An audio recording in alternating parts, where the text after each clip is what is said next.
фалшив герой.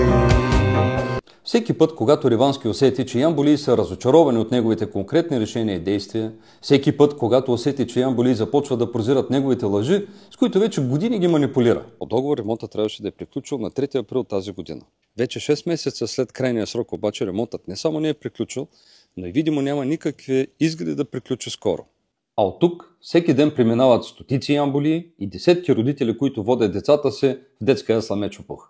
Вместо да бъде откровен с тях и да сподели истината за конкретен актуален проблем, с който ги тормози, проблем, който той като кмет не може да реши и заради който ямболии справедливо недоволстват, тогава всеки път Ревански прибягва до кризисния пиар. Само преди няколко дни Ревански за пореден път прибягна до подобен трик. Каква мелодрама само! Кмета с шлайфа в ръка работи за благото на града и то в неделя. И ефектът е постигнат. Нерешените проблеми, с които тормози града, пак не са решени, но вниманието на ямболии вече е отместено от тях. И те са забравили за съзнателно стартираната от Ревански криза в образованието, забравили са и за тормоза от ремонта на Търговска и на улиците Караколю, Стефан Караджа и Стефан Стамболов в центъра на града, който по вина на Ревански продължава без никакво основание вече 10 месеца след крайния срок на договора. Забравили са и за тормоза от просрочения ремонт на Преслав. И вече имат нова тема за хвалебстване на кмета, който шлайфа парапета. А какви са фактите? Ревански се похвали с нещо, което не му е работа.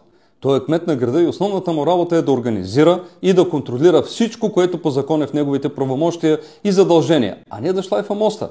Или пък да копае с мотиката, да кърти с дрелката и всякакви други пиар изпълнения. Каква му е тогава целта с подобна пиар акция, щом това не му е работа?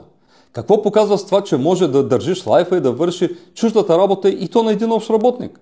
А защо не ни показва с рекламен клип, например, как е свършил ремонта на Търговска или пък на улиците Караколю, Стефан Караджа и Стефан Стамболов в центъра на града с един месец по-рано? И така е спестил на своите съграждани поне един месец от тормоза, на който вече 10 месеца след срока по договор е подложил всички. Ами защото тази, неговата, истинската работа по закон, да организира и да контролира, и видимо не му се отдава и не я може така, както да държи шлайфа, дрелката или мотиката за рекламния клип.